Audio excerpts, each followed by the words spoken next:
Welcome to the Unstoppable Recording Machine Podcast, brought to you by Jay-Z Microphones. For over a decade, Jay-Z Microphones has combined all the critical elements of world-class microphone manufacturing, patented capsule technology, precision electronics, and innovative industrial design. Jay-Z Microphones' deep understanding of technology is informed by their open-minded, innovative approach. Trust us, sound can be glorious. Recorded. For more info, please go to jzmic.com. And now your host, EYAL Levy. Welcome to the URM podcast. I am EYAL Levy, and I just want to tell you that this show is brought to you by URM Academy, the world's best education for rock and metal producers. Every month on Nail the Mix, we bring you one of the world's best producers to mix a song from scratch from artists like Lamb of God, Meshuggah, Periphery, A Day to Remember, Bring Me the Horizon, Opeth, many, many more. And we give you the raw multi-track so you can mix along. You'll also get access to MixLab, our collection of bite-sized mixing tutorials, and Portfolio Builder, which are pro-quality multi-tracks that are cleared for use in your portfolio. You can find out more at nailthemix.com. Before we get into the show, I want to tell you about a brand new product we just launched, the Complete Beginner's Guide to Recording Rock and Metal. It's a short 2-hour course hosted by Ryan Fluff Bruce, where he walks you through every single step of the process for recording a complete song from scratch in a simple home studio. If you've been thinking about getting into recording but you weren't sure where to start, this is for you. He gives you a list of exactly which gear that we suggest you get, shows you how to set it all up, then gives you a step-by-step guide to record a guitar, bass, and vocals, and programming MIDI drums. Everything you need to record an awesome, high-quality demo with no more than a few $100s worth of gear. And just to make sure you have absolutely everything you need, the course includes copies of ToneForge Menace and Gain Reduction by Joey Sturgis Tones, and a virtual drum plugin from DrumForge. That's over $200 in software included with the course, so it's pretty much a no-brainer. If that sounds cool to you, you can get instant access to the course and all the included plugins at recordingmetalguide.com. And one last thing I want to tell you about, and this is really cool, I want to tell you about a cool new partnership we've got with Empire Ears. They make a quality in-ear monitor that lets you bring your studio with you anywhere. Seriously, you can mix with these. And I know it sounds crazy for me to say, but it is absolutely true. If you're at all mobile with your audio, or you are in a situation where volume is a problem, like you mix out of an apartment, you may want to check these out. And here's how it works. Basically, URM users are getting hooked up with an exclusive discount and personalized support. And think about it like this. How sick is it to be able to take your reference with you every single place you go? With Empire Studio Response Monitor, you can have a flat response sound you can trust every single place you go. So for more info, just reach out to Dylan at empireears.com for details. That's DYLAN at EMPIREEARS.com. All right, here goes. I will shut up now. Welcome to the Unstoppable Recording Machine podcast. My guest today is the one and only Devin Townsend, who's a guitarist, singer, songwriter, producer, and general renaissance man through various genres, particularly progressive metal, but, you know, that's kind of selling him short. Is based currently out of Vancouver, Canada, but Devin has been everywhere in the world, possibly just not Antarctica, playing music. His career spans a time from the early years of developing his sound, being the vocalist for Steve Vai in the early 90s, to creating bands such as Strapping Young Lad and releasing solo work under the Devin Townsend Project, and about 50 more things that if I sat here and started naming, it would take up all the time. It's also produced several things, most notably Lamb of God. Welcome, sir. Thanks, man. It's good to talk to you again. Likewise. It's been a long time. Mm-hmm. Yeah, it has. Years just keep flying by, and when I think back to how long it has been, it doesn't make a lot of sense, you know. Everything seems like it was yesterday. I think that time that we came on your bus and you recognized us, and like the first time we met, that was, I think, 11 years ago. Holy shit, man! You were doing the project Or with 12. Sean back then. That's Yes. because it was with Cynic at the time, right? That we were out with, and That's right. that was actually the first. I think it was the first tour that I did with that band, with the Devin Townsend project. And yeah, man, 11 years, Jesus, crazy. I know. It really does fly by in a blink. Yeah, that's why I think it's important just to keep pounding through these ideas. You know, it's like, I'm sure it's the same with you, but I've got a checklist of potential ideas and projects that I want to achieve, you know, before you die kind of thing.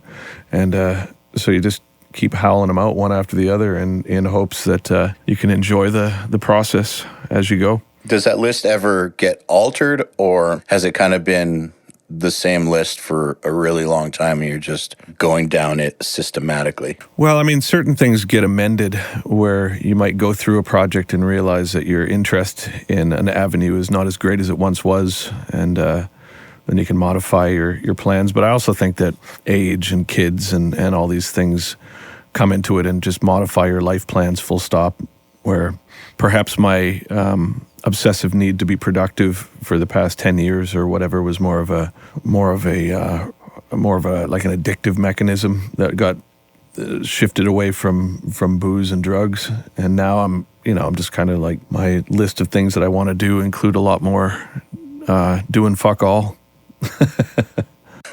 Actually, this is something I did want to talk to you about because, it's something that I can relate with. And you were one of my inspirations behind this. But when I decided to stop playing guitar and stop producing and pursue URM full time, it was kind of weird mentally because I had defined myself one way forever, for like 20 years. And people knew me as one thing. And so, it's, I mean, you could lie and say that it doesn't, that, just do that new thing, whatever, but it's not that easy. It's not that simple. And I actually think that a lot of people don't, they don't quit something when they should. And there are times when I think that, something has hit its expiration date, and for whatever reason, maybe the project just lost, you did what you needed to do with it, or you lost chemistry, or your interests are not what they were at one point in time. I know that you've done that several times. Yeah, for sure. Is it something that comes naturally to you? Well, no, I mean, I think in retrospect I can rationalize it as such, but I think what you just hit on as well is of a lot of interest to me right now. It's I think part of following the creative compulsions requires you sometimes making decisions that seem absurd. Like the idea, for example, with yourself of stopping being a professional guitar player and moving into an entirely different field. I'm sure when you were learning guitar would have just been like a preposterous thought. Asinine. Yeah, absolutely. And I think the same with both of, I guess, the bands that I've done. At a certain point, perhaps I would have not had thought I would have quit them. But I think it makes much more sense to follow into a completely new avenue like you've done than I think most of us would give it credit for. And it takes a lot of internal strength too, right? Because you get something that's comfortable, and then, I found that even at the end of DTP, I'm thinking to myself, like, this would be easy for me to maintain. I know what the pattern is here. I know what it requires in terms of the social engineering with the people involved with it, and there's an archetype musically here that I think I've got a modest fan base that will continue to buy. So therefore, I just need to figure out what that formula is and just keep hitting it. But my motivations for what I try and do creatively have been, since the very beginning, aligned with I think my personal growth on some level. And as pretentious as that sounds, I think I've been going back to childhood and trying to figure out where the basic dysfunction was. And on some level, the loophole for emotional expression, which wasn't encouraged in my childhood, was I could do it in music and get away with it. And so everything kind of got hardwired to that. And as a result of that, through the growth that one hopefully makes as a human being, it takes you through all these dilemmas, whether or not it's anger love or sadness or depression or what have you. And it was never a conscious decision to impose that on an audience. It just kind of became what I did for a living, which is fortunate in the sense that I have a career and it's provided me with a livelihood and what have you. But it's unfortunate in that as one's emotional profile changes, that just means that things are going to fall by the wayside, and you never know where that's going to go. A lot of times I wonder if eventually I won't be doing this at all. But in the meantime, you just have to follow it where it goes and use your interviews as a way to try and rationalize these, irrational things to people. Did the factor of having to deal with other people affect you at all in these decisions? I mean, you made the decisions, and I remember you always being really strong about them. Like, you're done with this band because you're done with it, and you're no longer in that headspace, the end. But I'm sure that every single night that you were on tour in the next band and getting emails, you would have people just clearly who couldn't believe that you would do that.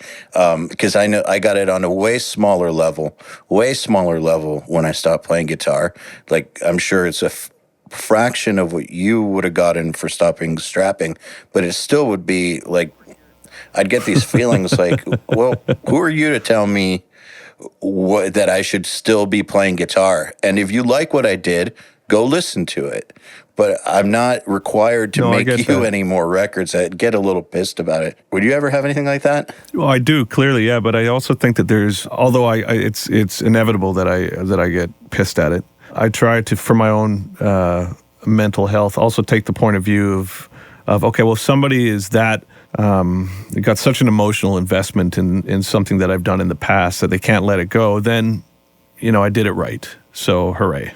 But I think that ultimately, part of the trip for me has been, a type of low-lying insecurity that I think only recently, either to do with age or just tenacity, is starting to level out.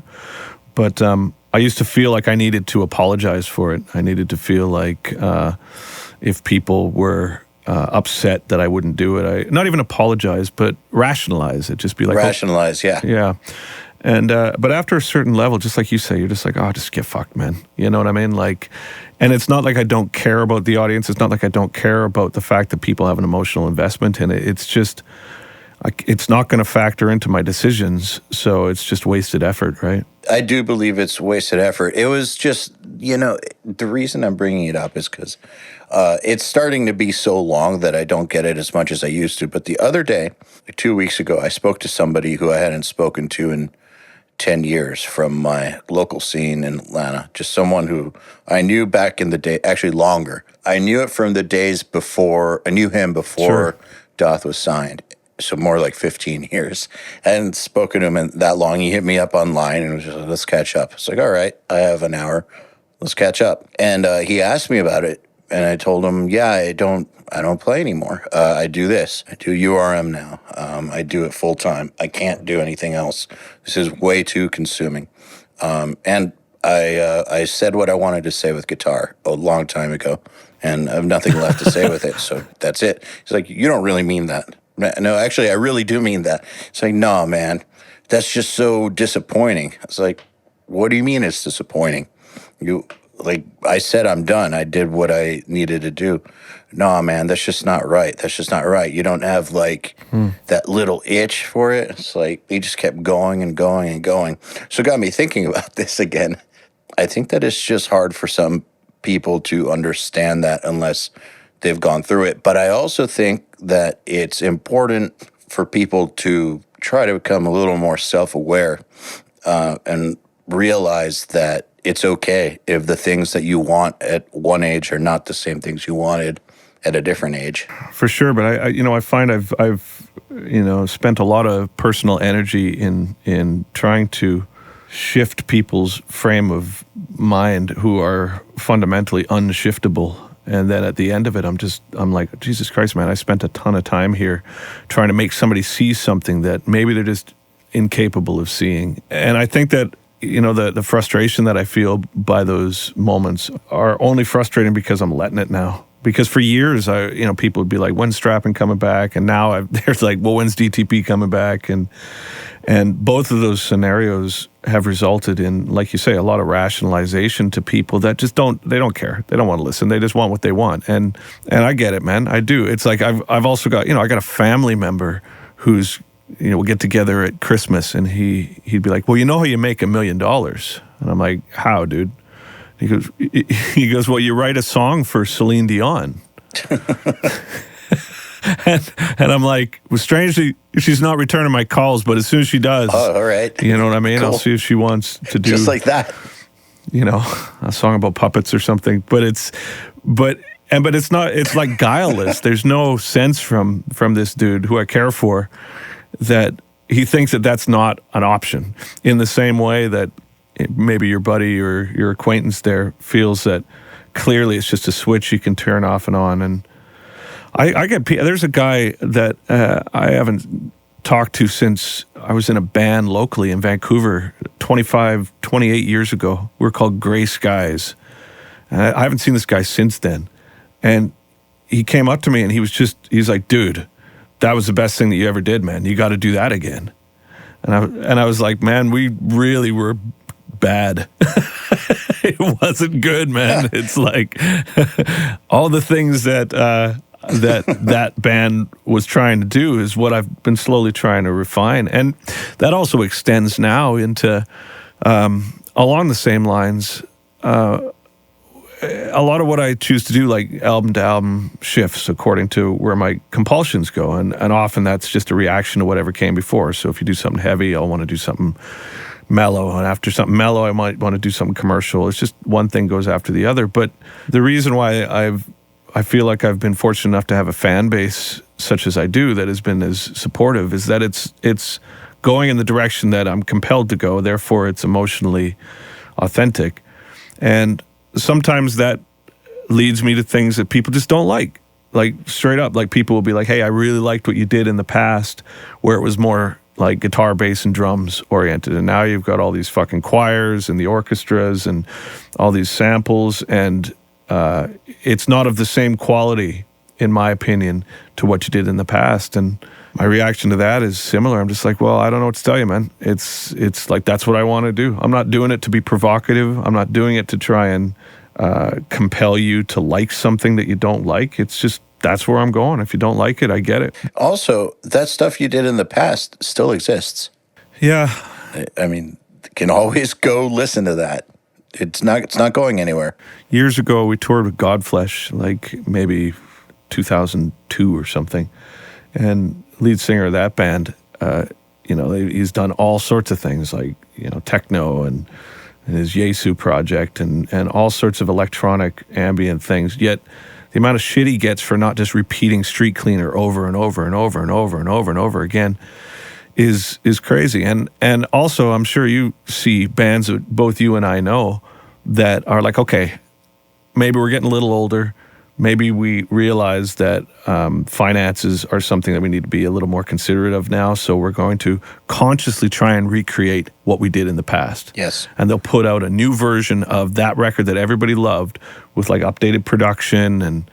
But it's not only is it not going to be the same, but they're just going to get mad shit for it as well from the same people that were asking for it. It's like, well, it's not as good. It's like, Jesus, man. See, that's actually the thing that I think the people who say these things to us don't understand is that record you love was product of a certain time period when the artist was in a certain place mentally, emotionally, whatever. That it's a moment in time. It's a moment that's never going to come back. So even if they were to record the same notes, it would not feel the same because they're not the same people anymore. So you can't expect that out of them. And name me one artist through history, musical or otherwise, who has been able to sustain the same type of thing forever.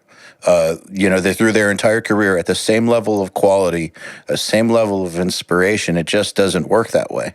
Well, two things. One, I had heard recently from a producer buddy of mine. His theory is that people should just only be allowed to make 4 records, which I thought was pretty good. It's not a bad one. I agree. And then the second thing is, as much as we're talking about it, I've been sort of thinking as we've been speaking about this, how I feel about this, and it honestly doesn't bother me now. I mean, maybe there's a bit of an irritation when people are asking for it, but it doesn't play into it. I don't care. And it's I guess there's a part of me that sheepishly says that because on some level I feel like I should care. Specifically if these are the same people who have been paying my bills for however long, but I just don't. But they're paying your bills because they love what you do when you're being yourself. So by doing what they want, I mean, maybe it's aligned at times, but yeah, it is. I agree. I agree. I know that's a good point. That's a good point. I also think it's funny just along this line and sort of veering to the right or left, depending on your point of view. Recently, I played Israel again, and I just get tons of shit for it.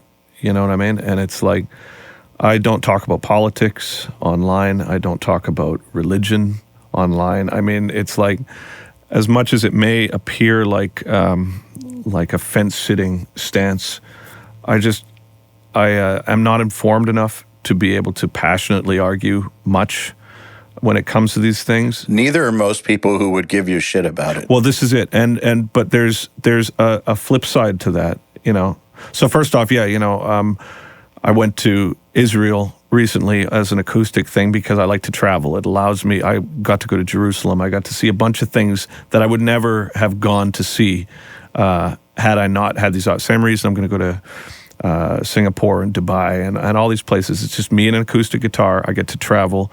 And by being there, you're able to see and be more informed, which I think a lot of people don't have the opportunity to do.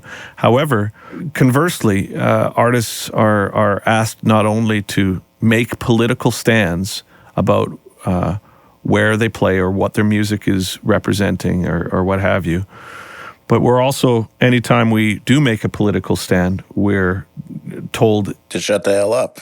Shut the fuck up. So it's like, I don't think we can spend a whole lot of time factoring that in. I think you have to be conscious enough to know what your music is directly being aligned with. Like, if a government that was involved with these things were bringing you there, that would be a different story for me.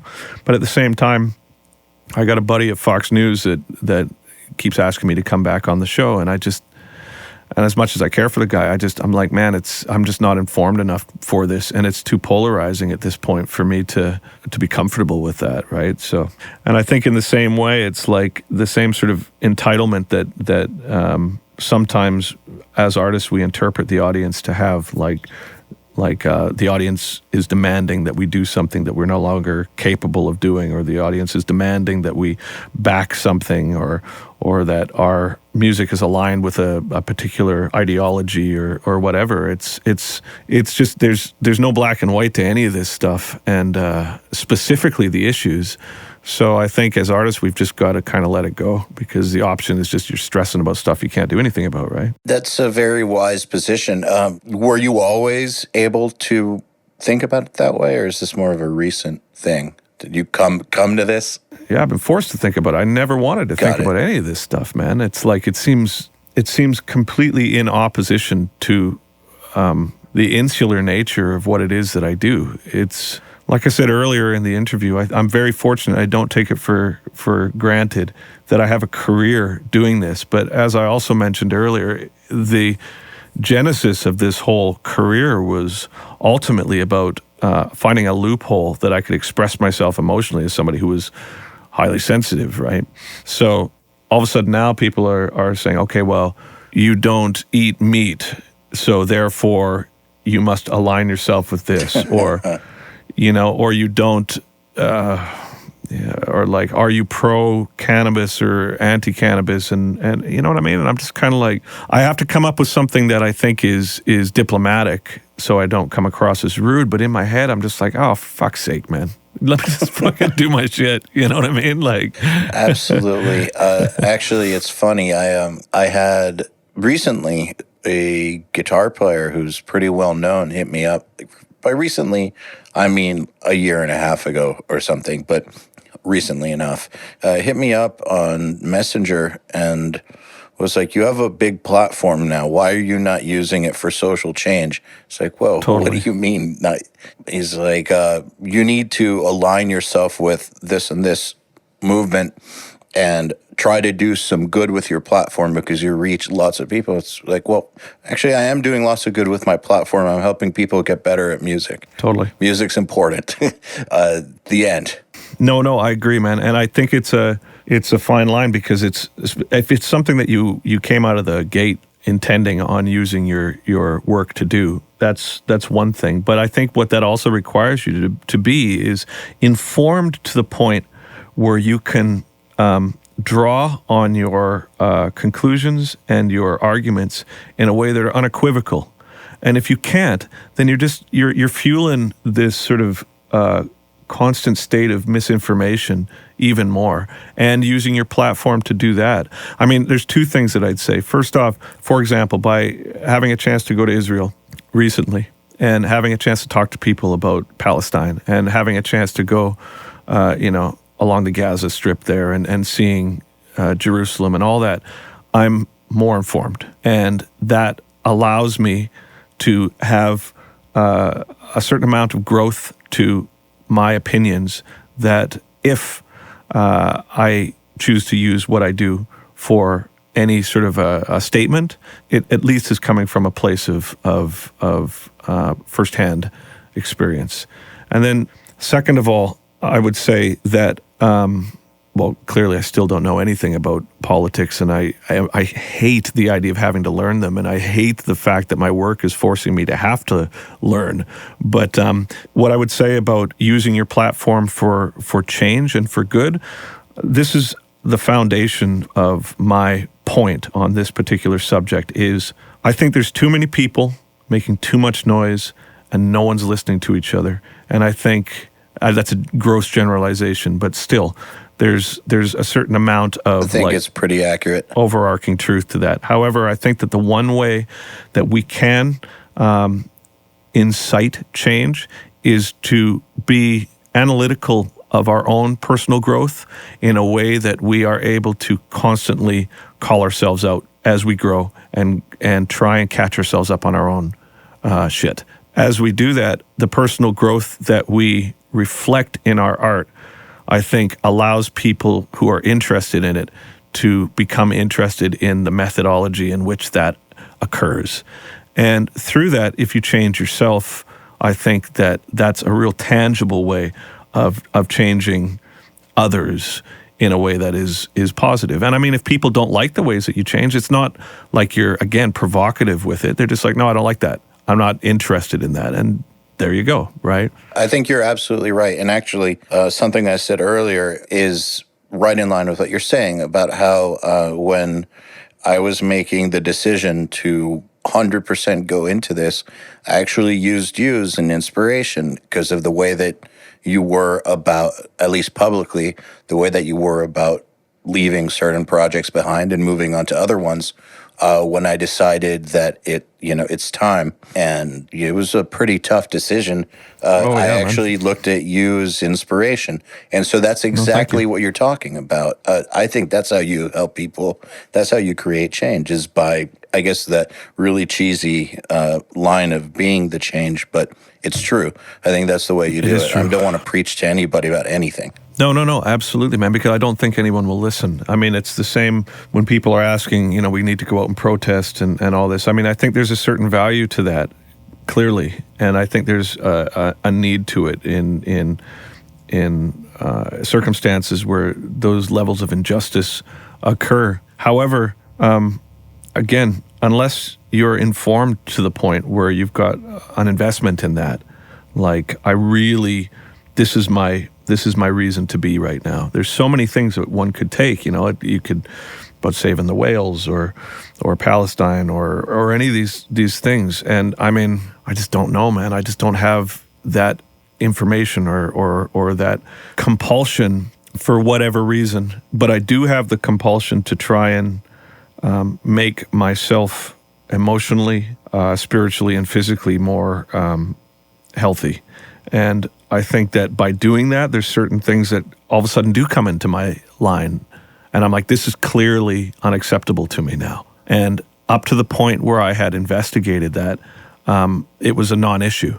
But now that I've done the work internally that navigates me towards my true north or whatever it is, this, and this are now no longer acceptable, and that becomes part of your work. And I think that's a natural thing. But being bullied into it to a certain extent, no thanks. People saying, no thanks, And I mean, again, it's like I'm talking about the Israel thing because it was really upsetting to me on some level because I just, the amount of, I didn't know anything about it. I didn't know anything about the political situation over there. It's a bunch of people. I got friends over there. It's like just doing a show. I'm doing a show, right? And but the amount of people that were just like sending me like this horrible stuff is like, stuff that makes you think clearly, but also things that are just like, you're if you do this, you're a bad person essentially.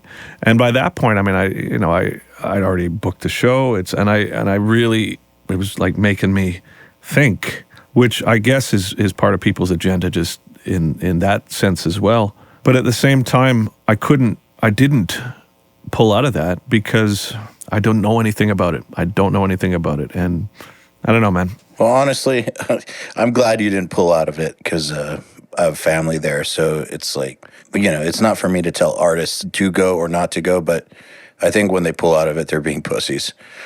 So I'm glad you didn't pull out. Talking to a bunch of friends that I have there, I mean, it's clear to me that this is a very complicated and tumultuous scenario. I mean, there's no doubt in my mind that there is some really heavy things going on there on both sides, but it was certainly not something that I came into and didn't learn from. And I think that there's a lot of artists and people in general that could use with being educated on a lot of things. I mean, you look at the state of American politics too, and the amount that I remember being on tour as a Canadian band and having American crew, and just the amount of dissension politically between certain members of the touring party, all of which are, intelligent and like, decent overall people and friends.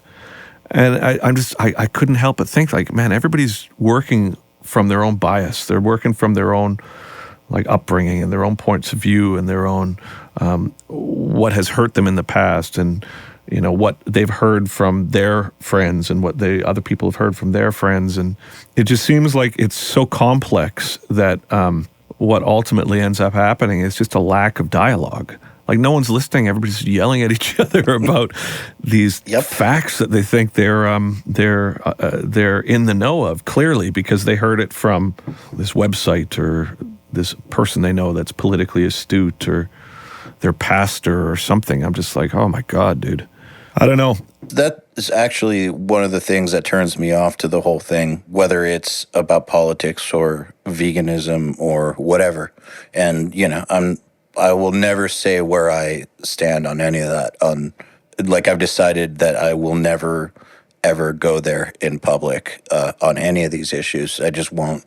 But one thing that I will go there about is how stupid people are and how destructive they are by just yelling at each other and not listening to each other. There are so many times that I have changed my mind because I talked to somebody rational and sane and friendly who had different opinions than me, who I asked questions of.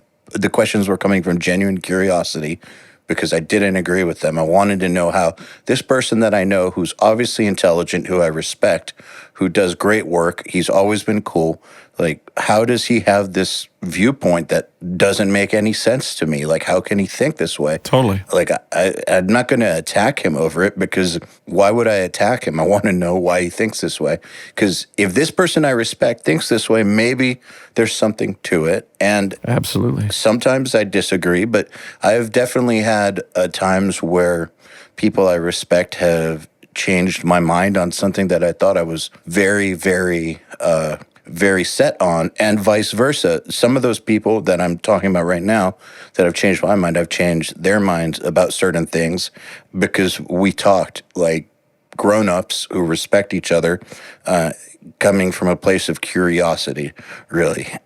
And from I those agree. experiences, it makes me look at this current climate and say, you guys are being really dumb and making this worse by not just talking. Yeah, I would say less so than stupidity. I think a lot of it just comes from fear. I think a lot of people, Fair enough. most of us are just, our concerns are about our immediate well-being, and that of our family and that of our friends. And when I say bias, going back to, a few minutes ago, I think a lot of what we connect to in terms of our bias are things that were of emotional significance when we were young, like Christmas or whatever you had a birthday and, that uncle that made you laugh and, all this sort of stuff that I think plays into our formative years.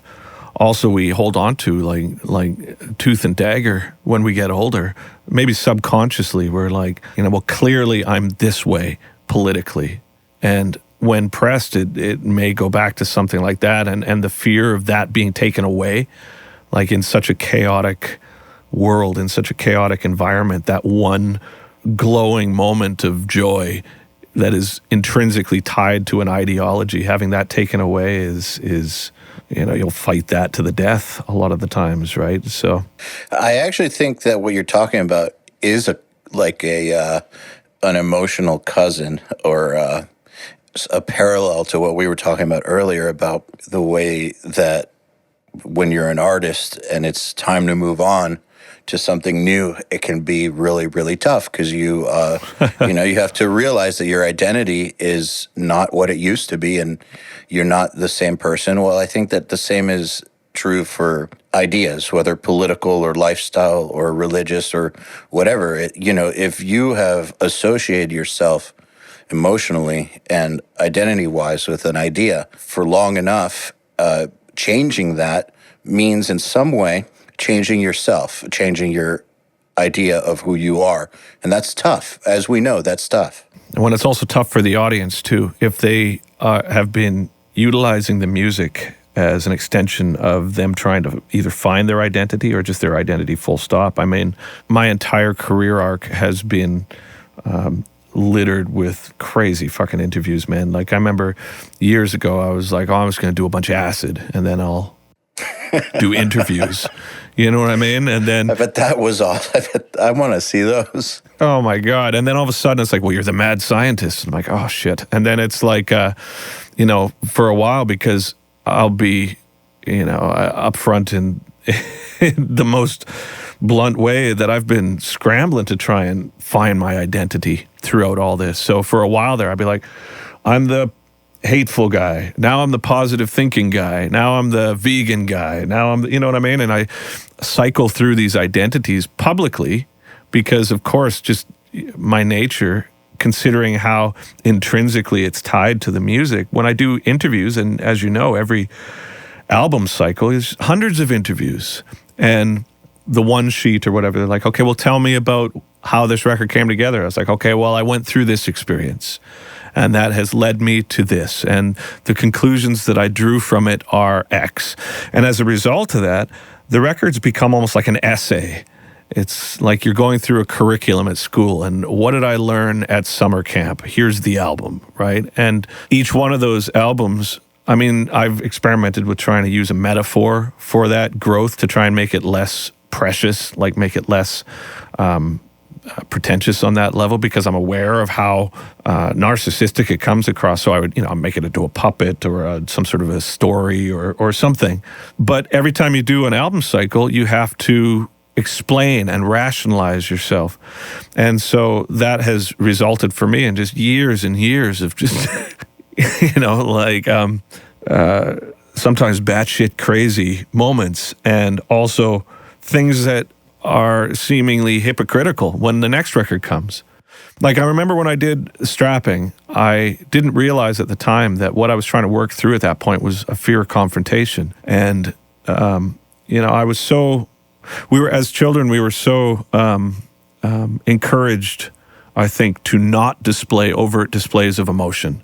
That anger, as almost like the big daddy of all those emotions, was not tolerated, like overt displays of anger. So when I became a teenager and all those things that happened to us as teenagers started to happen to me, I didn't know how to deal with anger. So anytime I saw anger, anytime I saw people being sadistic to each other or cruel or things like this, I had nothing in a reaction to it other than fear. And so with strapping, I thought, okay, well, if I'm just angrier than everybody, then it'll keep it all at bay, and I won't have to confront anybody, because in my estimation, knowing how I react to anger, if somebody's angry, I just stay away from them. But, what I learned through that was, I think in hindsight, just you drew it to yourself.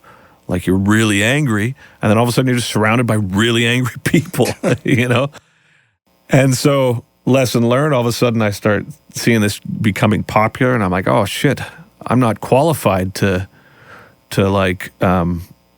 exist in this framework without really, really changing my objectives now that I recognize what the hell's going on. So DTP ended up becoming almost like a reaction to that. I'm like, okay, well, now I'm going to relegate any creative compulsion that is dark or angry to that of something that is fundamentally bad. And then by the end of DTP, all of a sudden it became this like positive thinking, all this sort of stuff. And I started thinking, well, I'm not qualified for this either, because a lot of times I'm just in a really shitty mood, or I'm like really depressed or what have you. But I didn't realize until I got deep into both those projects how much people are willing to buy both of those ideologies. If you can rationalize just unfettered hostility and make a logo out of it, then people are like, oh, okay, well, that's okay then, clearly, because it makes money. There's something about anger, man. There's something, that type of energy that just is sticky with people. And you find that online too.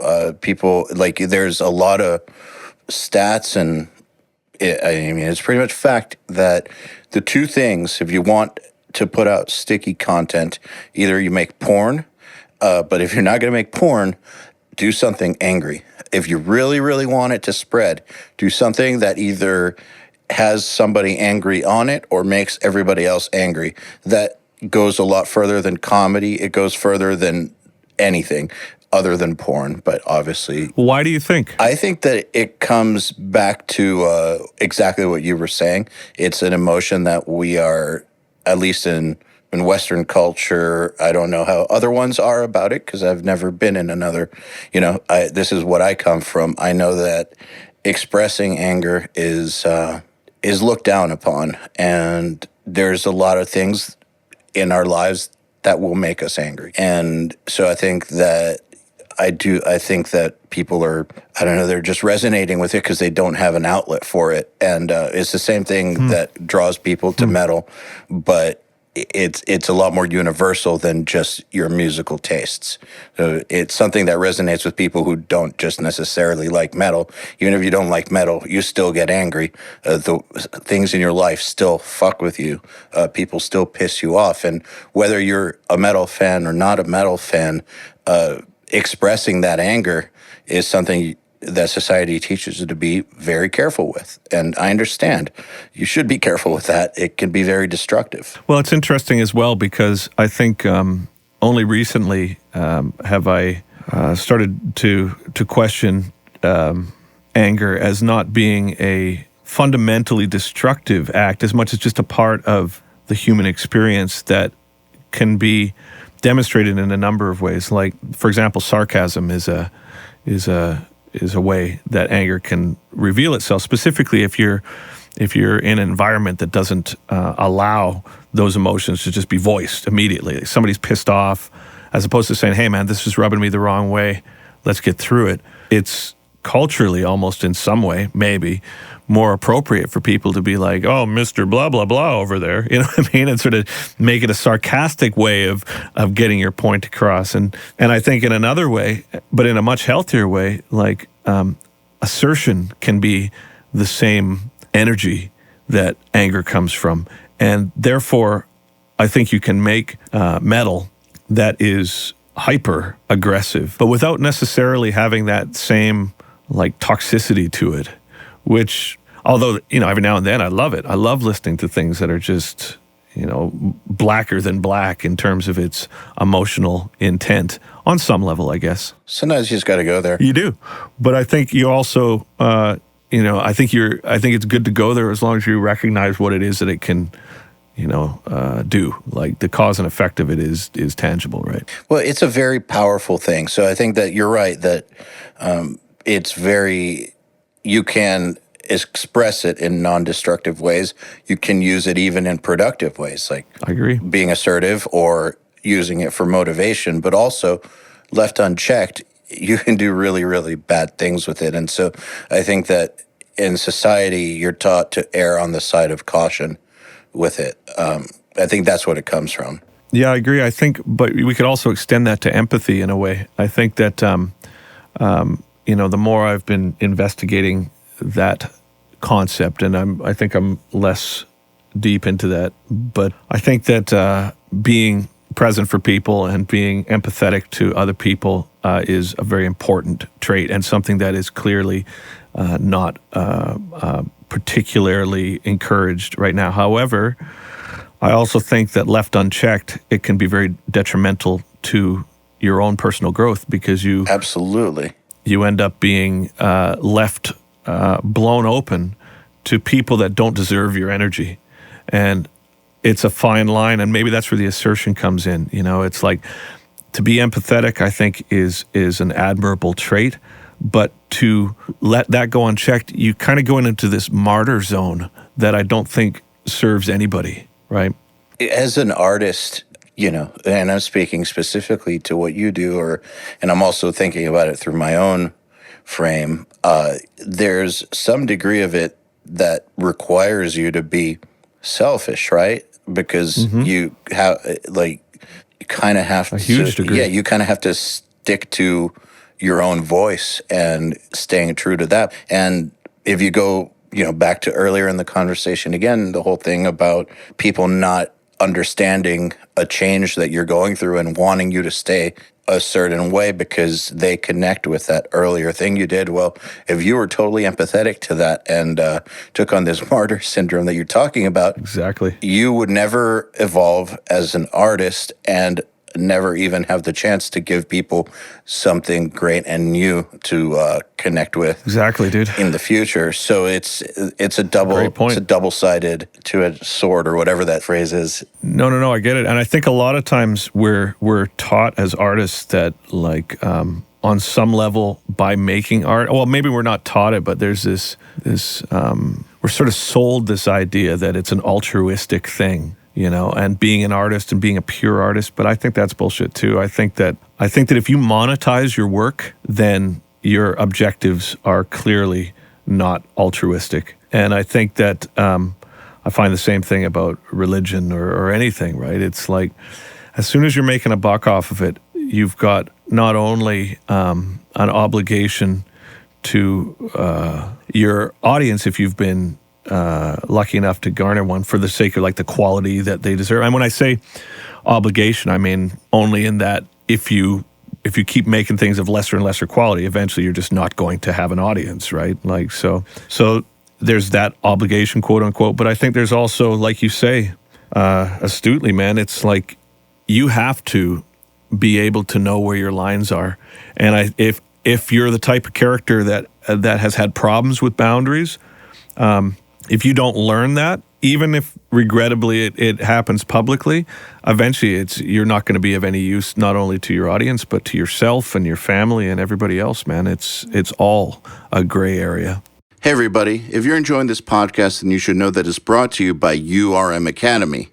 URM Academy's mission is to create the next generation of audio professionals by giving them the inspiration and information to hone their craft and build a career doing what they love. You've probably heard me talk about Nail the Mix before, and if you remember, you already know how amazing it is. At the beginning of the month, Nail the Mix members get the raw multi-tracks to a new song by artists like Lamb of God, Opeth, Meshuggah, Bring Me the Horizon, Gojira, Asking Alexandria, Machine Head, and Papa Roach, among many, many others. Then at the end of the month, the producer who mixed it comes on and does a live streaming walkthrough of exactly how they mixed the song of the album and takes your questions live on the air. You'll also get access to MixLab, our collection of dozens of bite-sized mixing tutorials that cover all the basics. And Portfolio Builder, which is a library of pro-quality multi-tracks cleared for use in your portfolio, so your career will never again be held back by the quality of your source material. And for those who really, really want to step up their game, we have another membership tier called URM Enhanced, which includes everything I already told you about and access to our massive library of fast tracks, which are deep, super detailed courses on intermediate and advanced topics like gain staging, mastering, low-end, and so forth. It's over 50 hours of content, and man, let me tell you, this stuff is just insanely detailed. Enhanced members also get access to one-on-one office hours, sessions with us, and Mix Rescue, which is where we open up one of your mixes on a live video stream, fix it up, and talk you through exactly what we're doing at every step. If any of that sounds interesting to you, if you're ready to level up your mixing skills and your audio career, head over to urm.academy/enhanced to find out more. It is a gray area, but I think that one thing that I really do believe is that art and music play an intangible but very important role for society as a whole. I really do believe that. And it's important for the continuation of music and art that artists remain selfish. But it's this weird dichotomy, because at the same time, it's for everybody else, but it's for you, I guess, at the inception of it.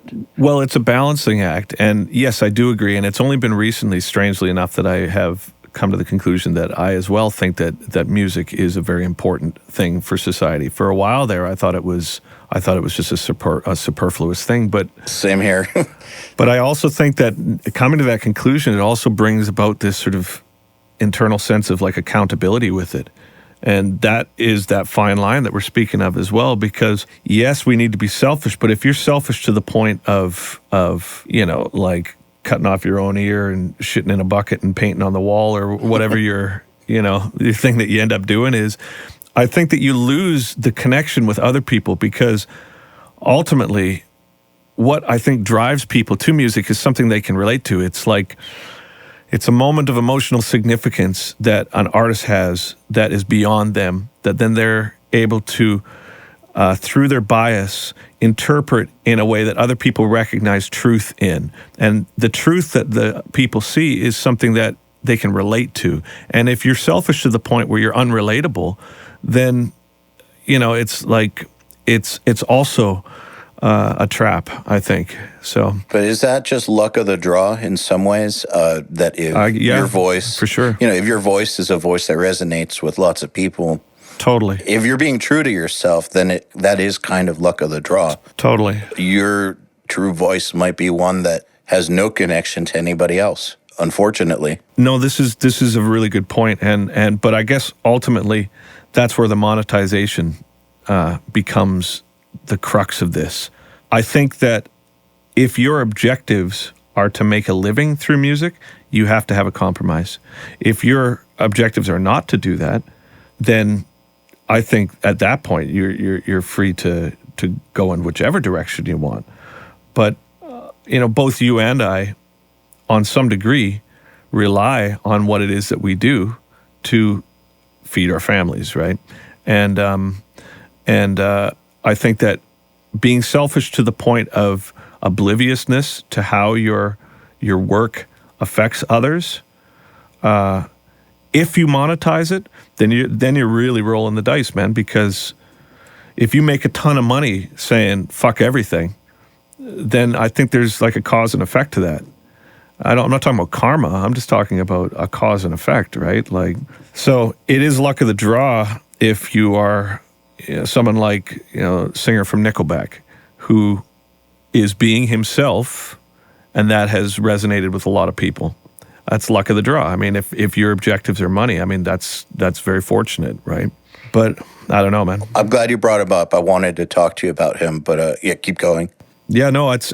I think what I would say as a caveat to everything I say is I am so lost, man, but happily so. Aren't we all? Yep. I actually went to watch Joe Rogan live in his last comedy tour, and at the very, very end, he said something about he thanked the crowd and said something to the effect of, "This whole life is just a dream and it's fucking crazy. I get to do this because I have no idea where it's going." And I really, really related to that because No, I like him, man. I like him a lot.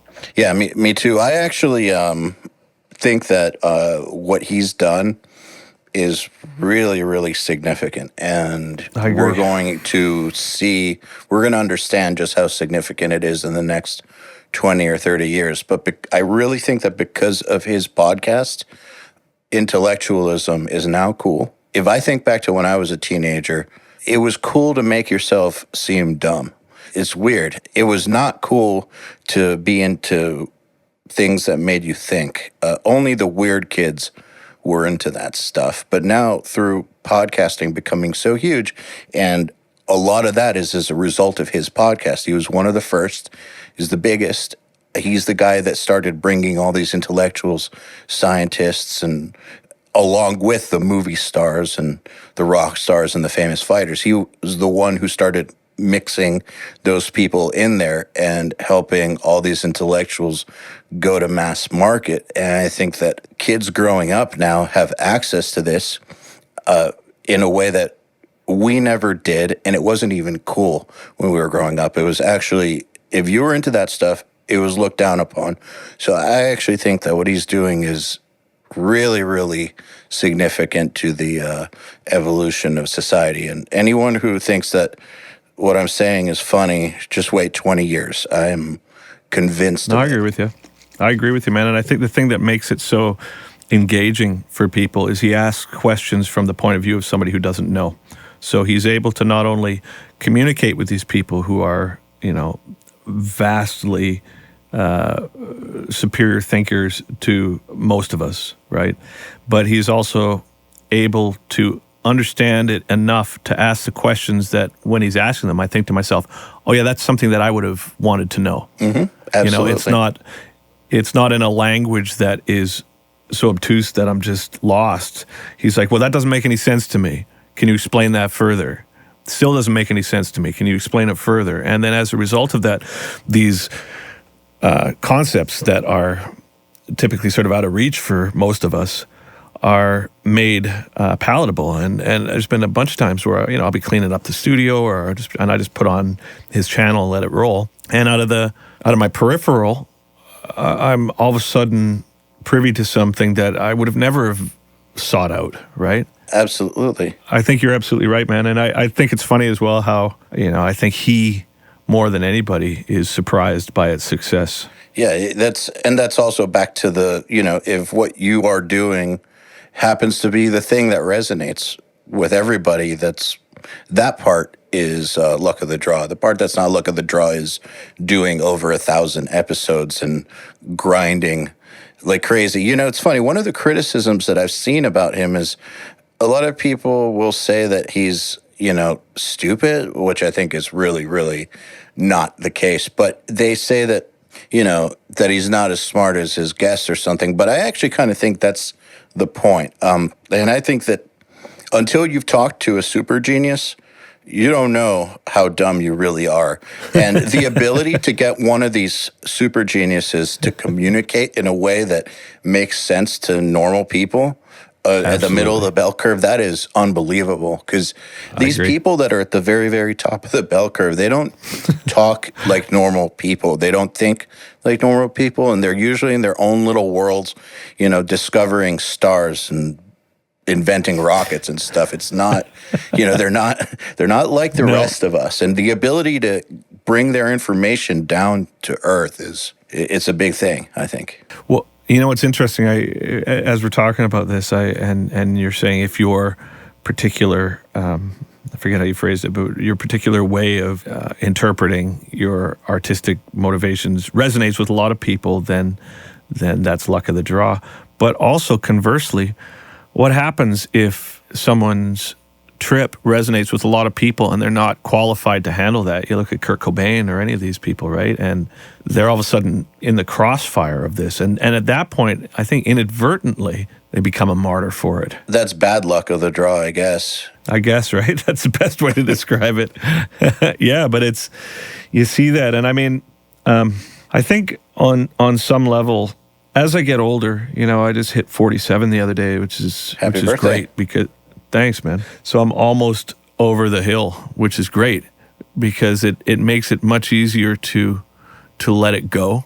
I think I was aware throughout my career that if it had ever gotten really successful, I just didn't have the mental fortitude to handle it. Like if strapping had taken that next step, or even if DTP had gone to the next step, being what it was without me having gone through the lessons that I think I needed to learn from either of those things, I think I would have just been a total casualty of it. So, fortunately, it didn't take that step, and maybe there's a certain amount of sabotage that went into that on my front as well. But, God, I would have hated that, man.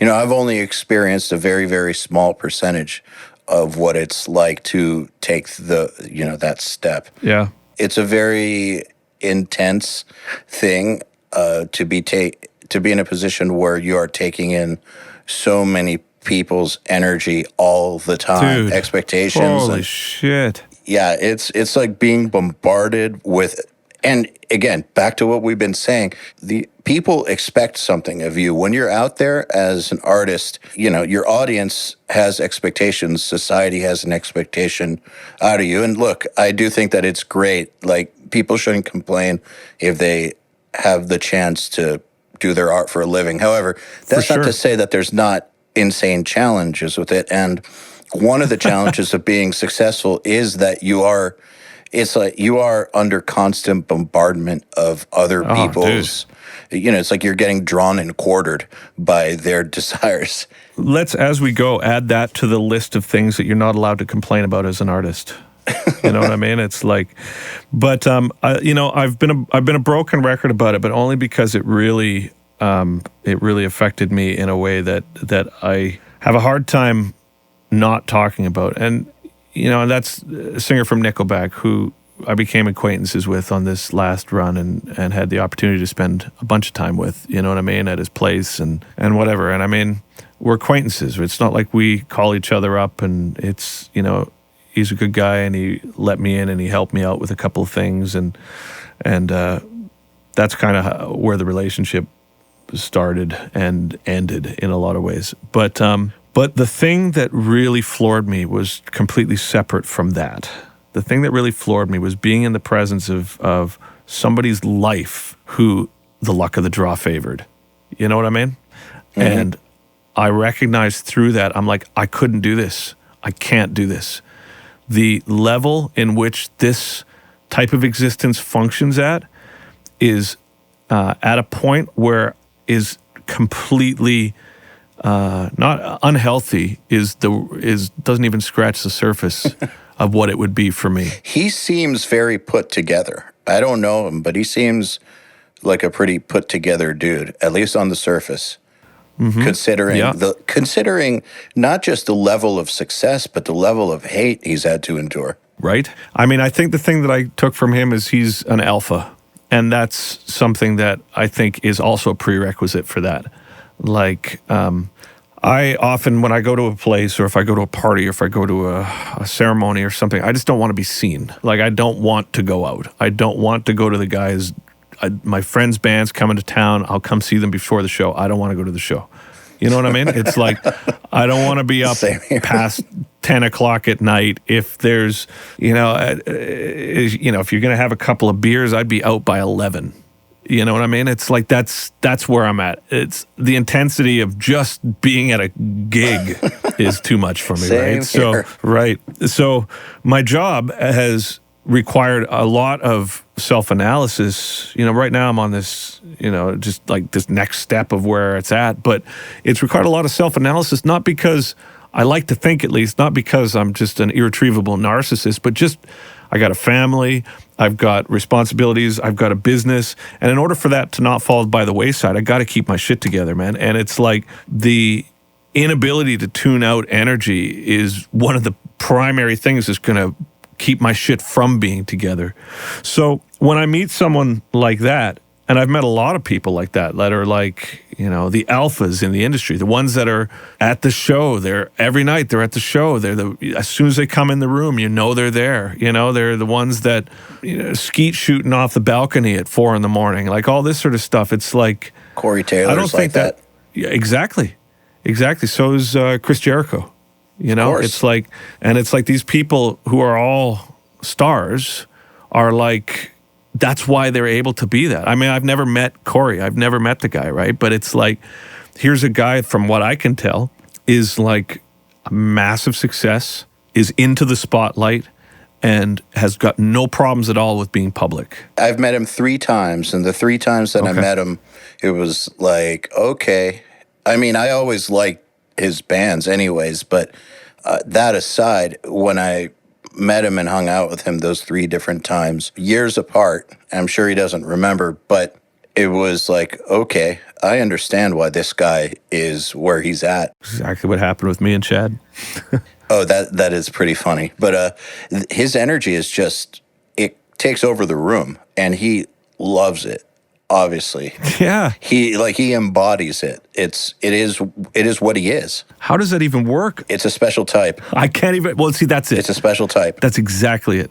And it's like anybody that we've met that is like that seem to be cut from a similar cloth, where not only are they okay with it, but they are it. Flourish, and they are it. Exactly, man. And then I started thinking, in accordance to that situation, which just on a selfish level, I'm thinking, wow, the amount of times where I've thought maybe I should write a commercial record, because that's how you become popular like that. That's not how you do it. You have to be one of those people. Not how you do it.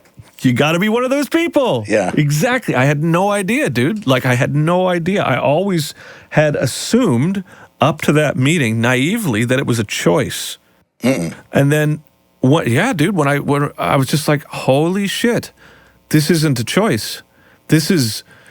That's who this guy is. That's who the singer from any of these massive bands, I'm sure. Like, I remember I talked to somebody who was in a room with Bruce Dickinson and said he's the same way. He's like, of course he is. Dude. But I had no idea. Like, I always was under the assumption, maybe selfishly, that all artistic temperament was basically cut from that same sort of, you know, self-analytical cloth, right? And then to be aware of, it's like, well, that's why these people are like massive stars, because you give them a stage and they're clamoring to get on it, to tell jokes. Whereas maybe you and I are like, holy fuck, where's the exit, man? I can't wait to get out of here. You know what I mean? Like, yeah, the outliers are like the Kurt Cobain example, where, you know, that in my opinion is just kind of a fluke, where the timing of his whole thing happened it perfectly. It just right time, right place in history, wrong person for it, and that's, you know, the end result is tragic. But I think that's an outlier situation. I think that there's a mold for a star, and it's the same with movie stars. It's the same with star politicians. It's rock stars. They are a certain type of person. Anyone who doesn't believe that hasn't spent enough time around these types of people. They are as true to that as, you know, you are to what you do. See, this is exactly my point that I was trying to make in terms of the interviews that I was sort of struggling with when I've been talking about Chad. What you just said was what I was trying to express. And for whatever reason, that was an epiphany for me. I had no... I mean, it seems hilarious in hindsight. Even talking to you about this, it's like, it seems hilarious that is like was such a shocker. But dude, I had no idea. I was like, dude, you were just being you. That is all this is.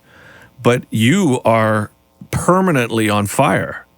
You know what I mean? And when you meet somebody who's running at 11 constantly, yeah, you know, I'll have a night of 9 and be done for a week and a half, you know? And I think yeah, man, it's even just talking about it now, I have more thoughts and insights on it and just how obvious this is, right? I've heard that that speaker Gary V is like that as well. I don't know if you're familiar with him, but a lot of I'm not. well, he's an investor, entrepreneur who runs this huge marketing firm, but also became a public speaker because of a TED Talk that just went viral because he's pretty funny. In the way he delivers things, but I know people who have been around him who are just like that. It's not an act. Like that guy is on 11 all day. You don't.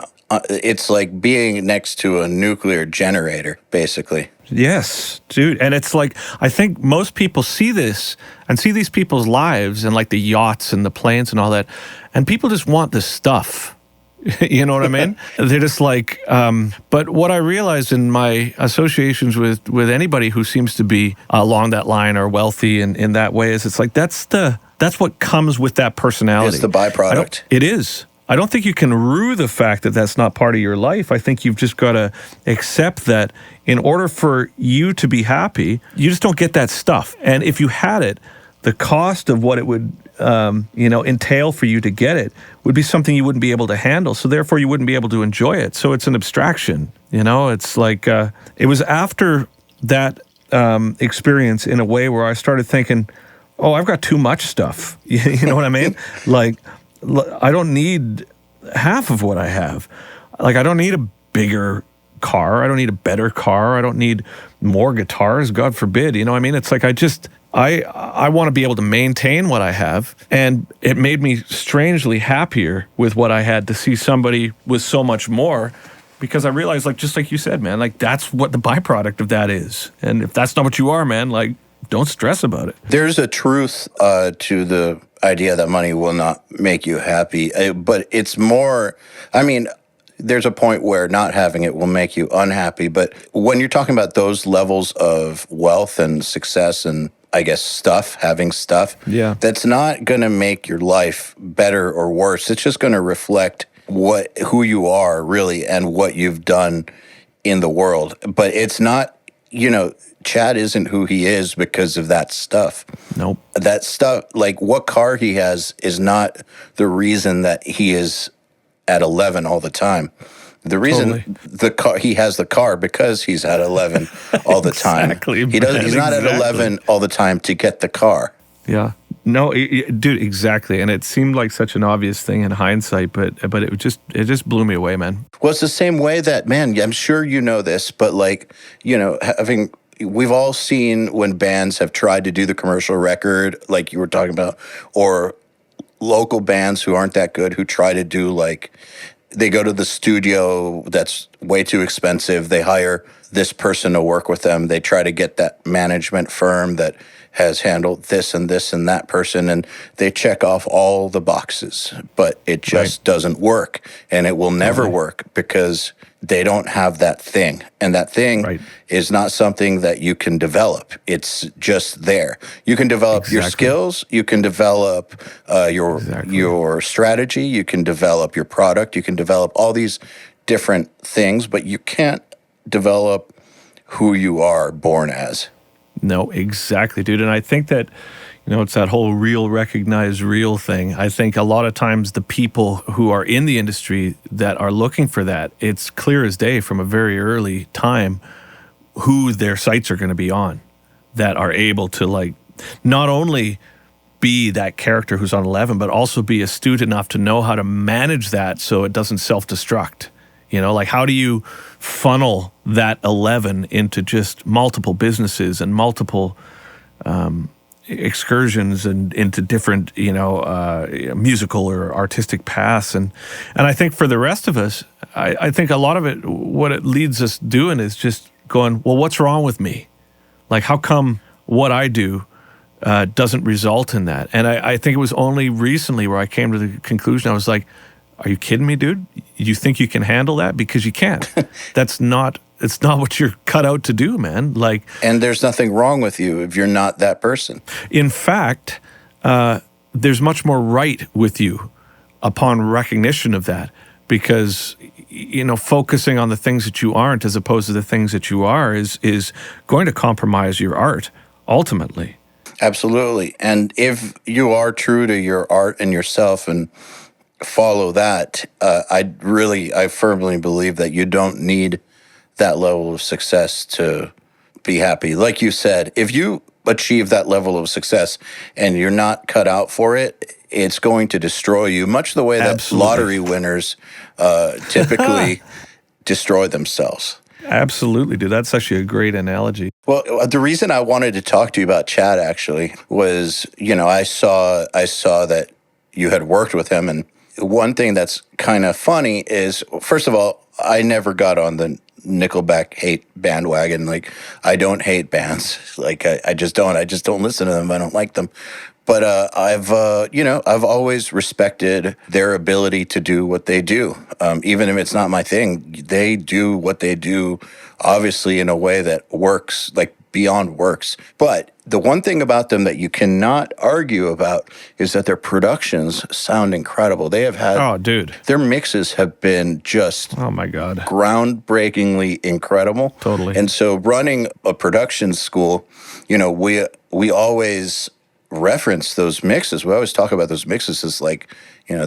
that's the pinnacle of rock or hard rock or like commercial metal mixing. I mean, that is, No, I do. it just doesn't get better than their mixes. And so like I've always had a funny, I guess, I've gotten some hate for it from certain people. It's like, you just don't get it. Like, their product is incredible. Oh, yeah, Like, totally. And just on a technical mixing level, it's like, Oh, dude, it's ridiculous. yeah, it's insanely good. Well, the Dark Horse album, so it was all done in Vancouver, and a bunch of my friends worked on it. Like a buddy of mine, Scott, we had worked together for years, but he ended up getting a good name for himself, and he co-engineered that whole album, right, and went through the whole process with them, and Mutt Lange and everything that was involved with it. But yeah, man, it's the benchmark in a lot of ways. But also, and this is something that I've had to come to terms with in the same way. Those mixes work because the music is written around that too. Absolutely. It's like that tempo where the snare can ring out and where the low end can bloom and not get in the way of, and the guitar, bass, and drums, but it's small in the pre-chorus and it's big in the chorus. And you know who else I think is good at that? And this is as a bit of a sideline, but I like not the recent one, but the one before that Five Finger Death Punch did. With I think it was Kevin Churko that did that. Oh yeah, it was definitely Kevin. It was really it's like it's not as big in the low end, but it's still a really good commercial rock mix, man. The Churkos, I'm actually good friends with them, and Kane, his son, has been on Nail the Mix several times and had Kevin on the podcast, and they both came to the URM Summit, which is our in-person event. We know them, and I think that they're one of those families that's just like something was in the water in their house. Yeah, totally. Like there is, but they have like a very specific Churko radio sound. They do. The shit they do sounds great on the radio. It's just, it really does, man. I don't know what it is, but maybe Kevin coming up through Mutt Lange has something to do with it. I'm sure that has something to do with it, but they just get it. And Five Finger, it's a similar thing with me as Nickelback. It's not, that's not what I'm going to go listen to if I feel like listening to music that's going to speak to me. However, that is insanely well done for what it is. And you know how sometimes you'll get these metal guys that are like, I don't like it, but I respect it, kind of like the politically correct thing to say. That's not how I mean what I'm saying. Like, it's beyond that. It's not just respect. I admire. Oh, yeah. When something is that well done, I have admiration for it. And I actually think that the Zoltan, the guitar player, who's kind of the brains behind that band, is one of those on 11 people, but he's one of the smartest people I've ever met. And so I know that everything about that music is designed to sound amazing. And so, yes, Kevin Churko is part of that equation too.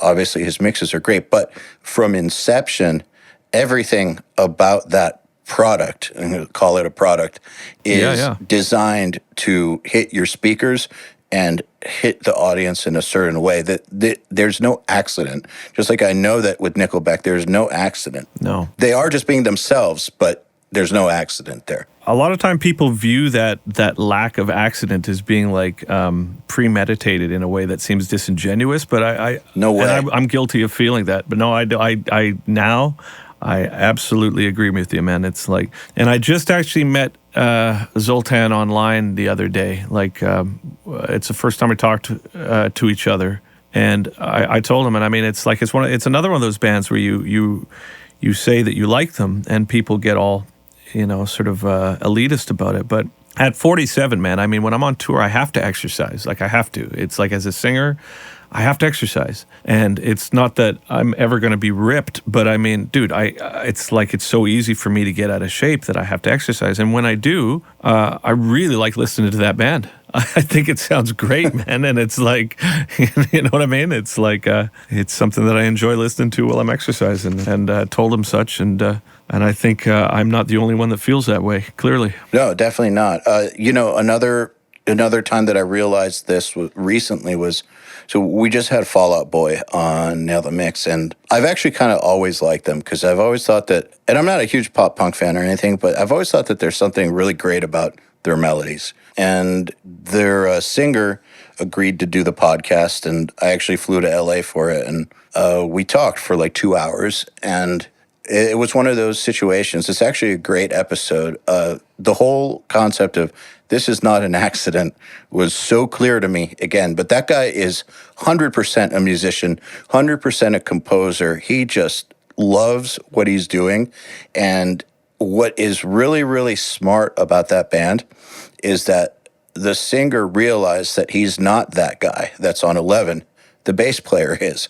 So they pushed the bass player as the star, and it Really? worked. Yeah, it's so smart. He's the guy, the singer is the guy who just wants to write all day, every day, just write music, and he's great at it. We talked about orchestration and all kinds of stuff that you would never think that the guy from Fall Out Boy was into, but he's into it.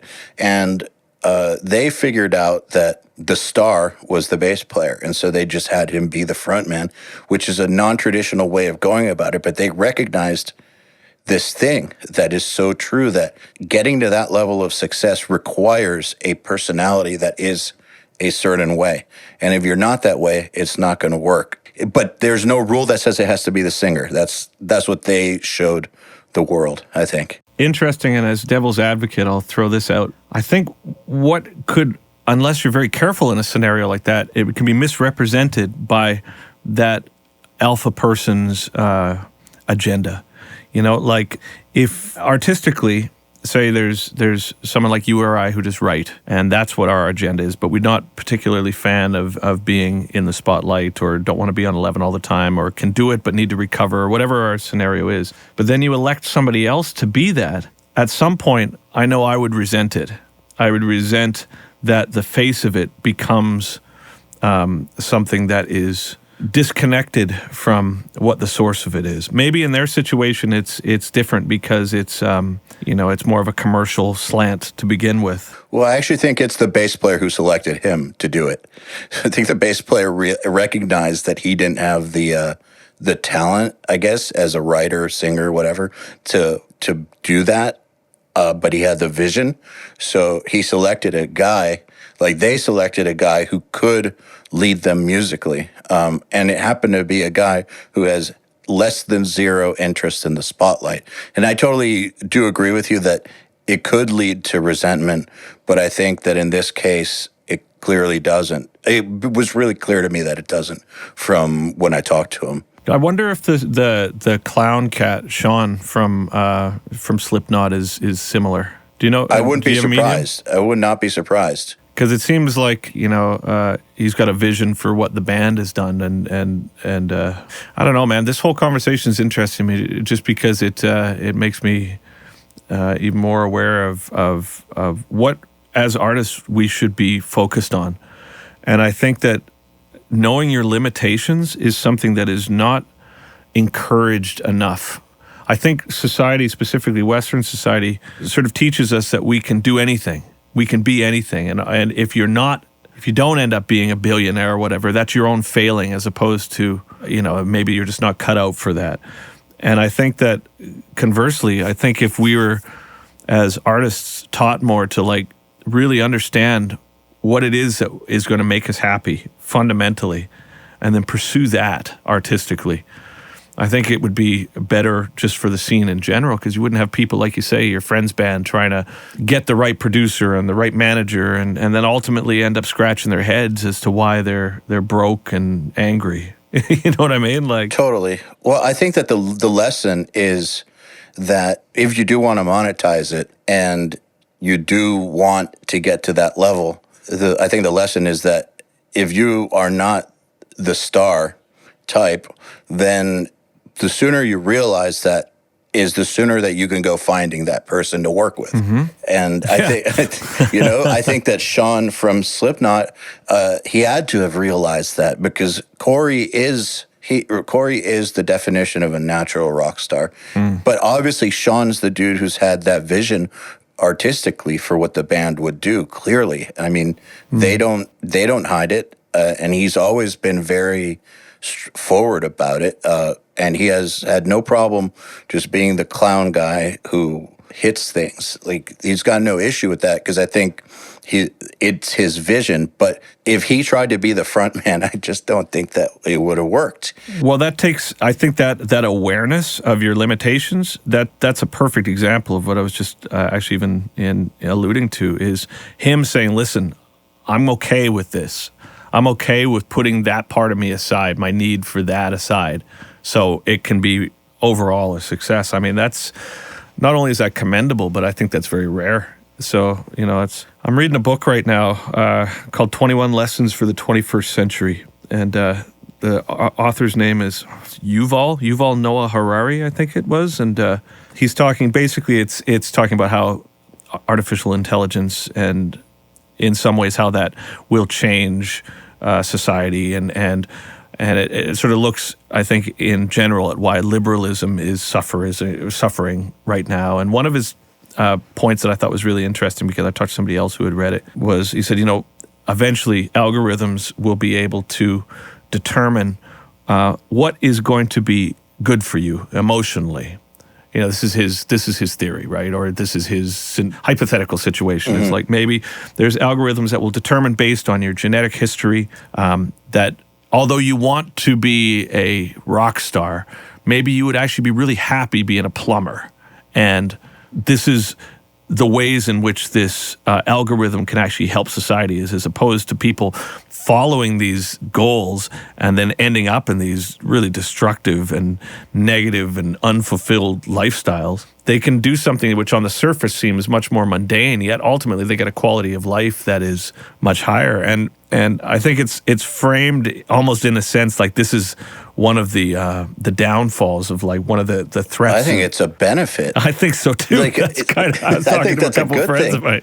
Me too. Okay, so I feel like the reason URM is working is because I have expertise of having been in a band that did it, having done the production thing, having had gone to Berkeley, having had the dad that I've had. Like, my whole life led to a place where I have the expertise to start a school. However, in some ways, let's just say that I had the same level of expertise 10 years ago or 15 years ago.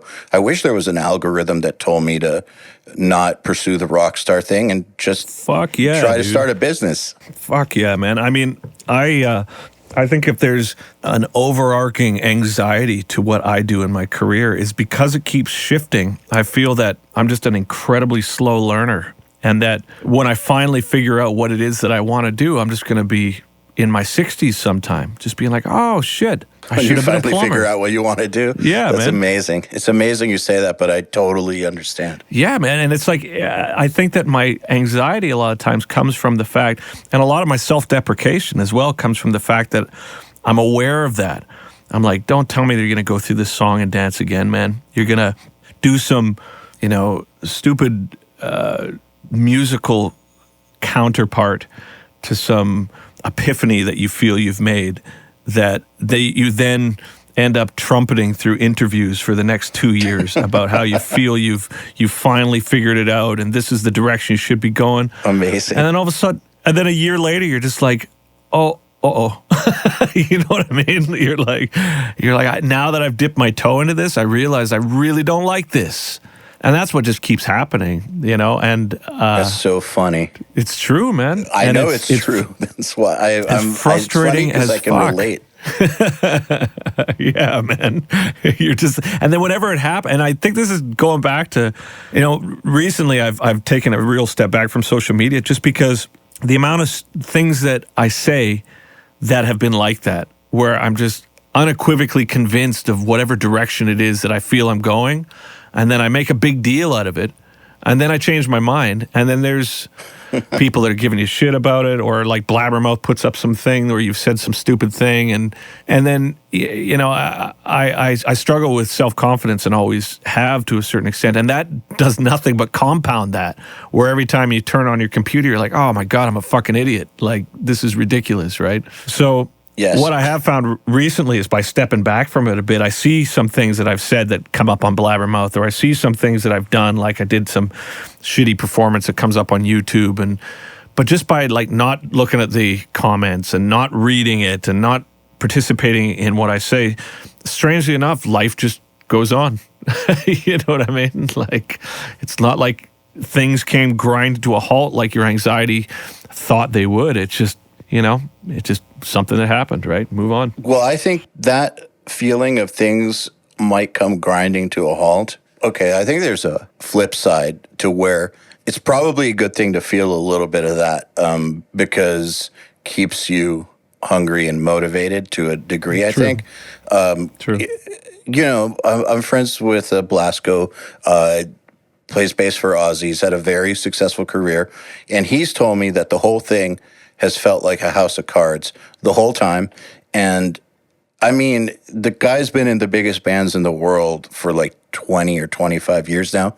He still feels like it's a house of cards, but he's one of the hardest workers I've ever met. And that's kind of part of what keeps him winning, is that he knows it could all go away. So I think that there's a level of that to where it's healthy. But also, I think that in the music industry, we're taught to get really, really, like, turn things into emergencies that aren't emergencies, and to, like, get real dramatic about shit that doesn't matter and that isn't really going to cause things to stop. And I noticed this. This is one of the reasons I wanted to stop being in a band. It was driving me insane, that whole, that anxiety that's caused by everybody freaking out about every little thing. And it's not just comments. It's not just comments. It's like about a bunch of different things. There's like always some like 5-alarm fire going on about something that doesn't even matter. So fucking exhausting. It's like, you know, and it's that House of Cards thing. It's like, could you imagine how that would be compounded if we had made $1 million somewhere along the line? Or like, yes, $1 million is reasonable. Let's talk about, say you've made $100 million and you had some windfall. You had a song, you know, you had a How You Remind Me that made you $200 million or whatever, and you bought 6 houses that are $10 million each or something crazy. You know what I mean? The stress of that would be so undesirable, of just thinking this is all going to go.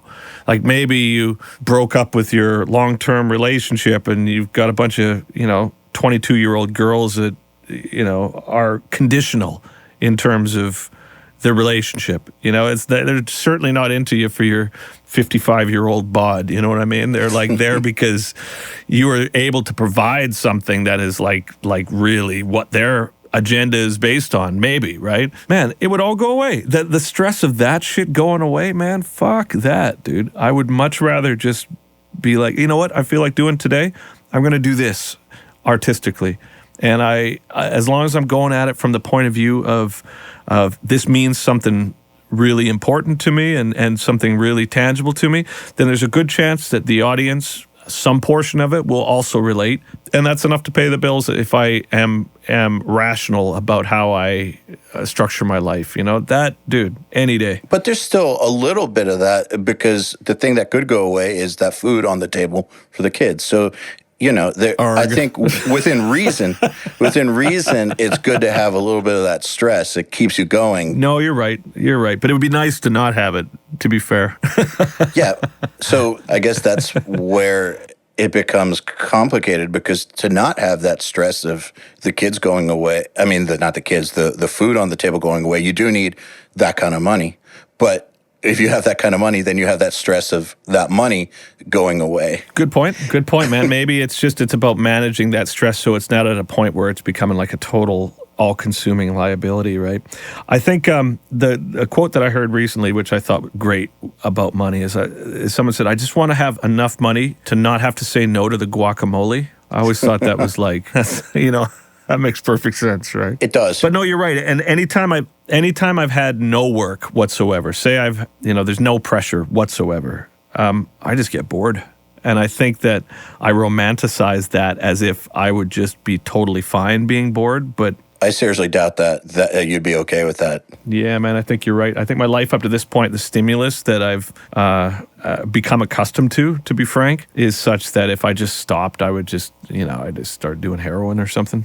I mean, do you think about retiring or anything? Like, really retiring? Like, the traditional retirement idea of basically an endless vacation? Is that a goal of yours? Well, I think if I had enough money to just constantly travel and treat myself well, I mean, yeah, that sounds awesome. But do you think that you would lose your mind after about 2 or 3 weeks? Well, I wouldn't stop writing. Okay. And I wouldn't stop recording. No, I mean retiring. Oh, no way. I mean, at 2 times now in my life and career, I had thought that was an option, that music was optional for me. And so I just tried to stop, and it manifests in really terrible ways. I have resolved to the thought that, yes, I am an artist, and yes, I'm a musician, and as a result of that, it's intrinsically tied in with my trip. But I would love to be able to do that without any pressure from anybody, Like, that is certainly a goal. Like, if I could spend... I think the biggest concern that I've had recently is it's like, in order to keep food on the table, I have to be more productive than I'm comfortable with lately. So if I had enough capital to spend 10 years making something, yeah, absolutely. I would love to do that, man. Love to do that. That sounds like a lot of capital. It does, doesn't it? Yeah, just spend 10 years. Yeah, so therefore, I think it's like... Yeah, it's not going to happen. But I mean, if somebody said, "Would you like that to happen?" I would say yes, clearly. Fair enough. But I mean, you also said that the actual traditional idea of retirement's not for you. Like, I meant was just when people stop working at their career, they stop. But that seems really frightening to me, and I don't know. That seems terrifying. I think I would lose my mind. I would too. You're right. You're absolutely right. But you know what? Just as we're speaking here, I also feel like it's really important for me to say that, dude, I got a great scene happening. You know what I mean? Like, I'm really happy. Like, everything that I need for me to make work for myself is within my power. I don't have to do things that I don't want to do within limits. I'm now, a free agent, so I can just hire whoever is appropriate for what it is that I need to do. I can tour in whichever capacity that I need to. For example, I've just been doing acoustic runs over the past couple of months. It's me, an acoustic guitar merch guy, front of house TM, and the overhead is zero. There's no catering backstage. That's beautiful. Dude, it's great. And it's like, I decided the other month, I was like, I want to go see India. I've never been to India. So I booked a show in Delhi and I booked a show in Mumbai, and it paid for the trip. You know what I mean? It's like, so as much as I say, I would love to have enough capital to spend 10 years making a record, under no circumstances would I claim to be dissatisfied with where I'm at in life at all, man. Like, I just want to make that clear. Oh, but I didn't think you were implying that at all. It's interesting about that style of touring is it's a lot like the way that comedians tour. I've always wondered how cool that must be. It's just them, a microphone, and a merch guy, and maybe one other person, maybe. That sounds so awesome.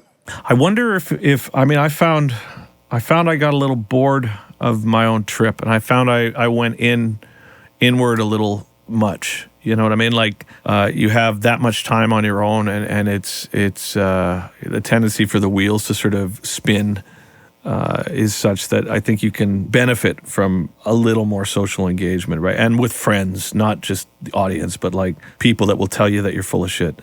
You know what I mean? Like to have somebody with you that is able to say, dude, you need to stop thinking about this stuff right now. You know, I mean, is I think something that would probably happen with comedians, definitely. They talk about that. They talk about how if you're not careful, some of them at least, if you're not careful, it can get dark out there. This is what I would fear, man. But it can get dark out there when you're on a package tour too.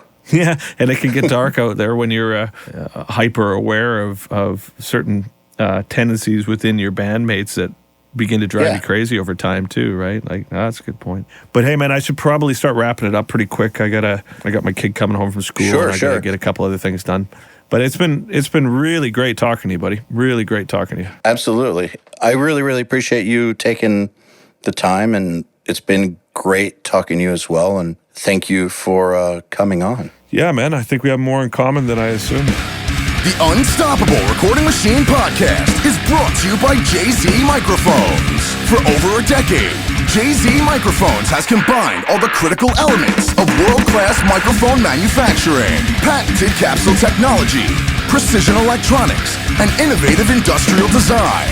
Jay-Z Microphones' deep understanding of technology is informed by their open-minded, innovative approach. Trust us, sound can be glorious. Recorded. For more info, please go to jzmic.com. To ask us questions, make suggestions, and interact, visit urm.academy and press the podcast link today.